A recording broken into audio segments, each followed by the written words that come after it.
in this case, what you're looking at in this problem is a pricing decision. So how much should this company, Bennett Builders, who is a company that's building townhouses, how much they need to charge and still make a profit. So in this particular situation, the competition for these townhouses is quite strong. So the basic market price for these townhouses is $200,000. So you can't charge more than $200,000 because that's what the competition is charging. So nobody's going to buy your house if you start charging more. So you're basically capped at the revenue that you can make per townhouse. So in this case, what your approach to pricing is going to have to be target costing. So you're going to have to try to focus on getting your costs down in order to make a reasonable profit, because the price that you can charge is set at $200,000. So requirement 2 says, will Bennett Builders be able to achieve its target profit levels? So here we'll bring this up here and we'll look at our target levels. So in this particular case, we know that the price is capped at $200,000. So we're told in the problem that the company has a target that they want a profit of 15% of the variable cost. So the variable cost is made up of, you have $50,000 for your land, plus you have $125,000 for construction, plus your landscaping is going to be $5,000, plus you have marketing of $2,000. So that equals $182,000. So that is the cost. That's where that number is coming from.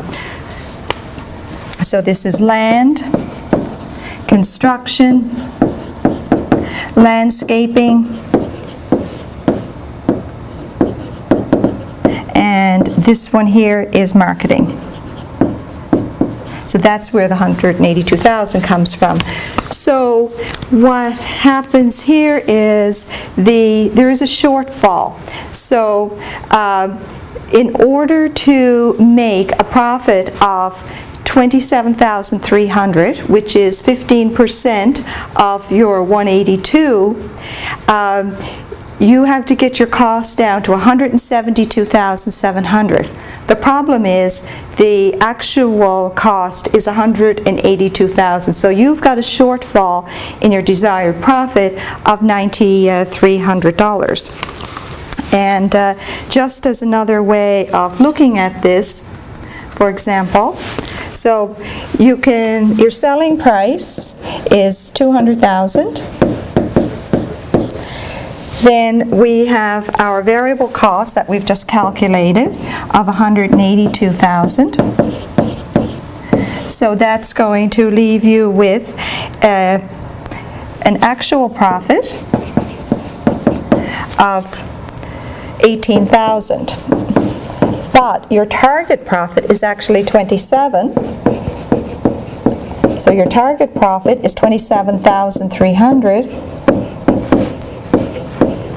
Subtract that, again, it comes up with the same answer. So you have got a shortfall here of $9,300 shortfall.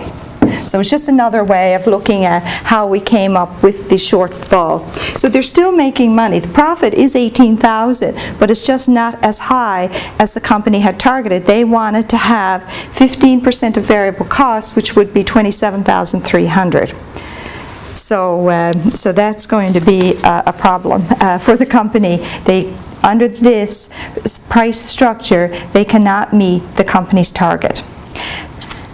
So the next requirement here, requirement 3, is presenting us with a slightly different scenario. So with requirement 3, what we're told here is that if the company decides to upgrade the bathroom and kitchen and spend an extra $20,000 and upgrading the kitchens and bathrooms, it can actually increase its price that it's charging by $35,000. So now we want to know, is it worth it? So we have our original variable cost of $182,000. Then we're going to add the upgrades to the kitchen and the bathroom for $20,000. So now our new variable cost is $202,000. Our profit that we want is now 15% of the 202. So it's not 15% of the 182 because your variable costs have increased. So your profit, your desired profit, is going to increase as well. So 15% of 202 is $30,300. That's our new target profit. And that would mean with a cost plus price, you would end up with a desired selling price of $232,300. But we're told in the problem that you can actually charge an additional $35,000 in revenue. So really, the selling price, now that you have spent the money doing the upgrades, the selling price is actually $235,000. So you can actually sell it for more than your desired profit. So you can actually make an additional $2,700 over your desired profit. So that's a really good maneuver for the company. So in this case, the company should go ahead and put in the upgrade so it can increase its selling price, because they can even exceed their target profit of 15% by doing that. So this concludes problem 8-20.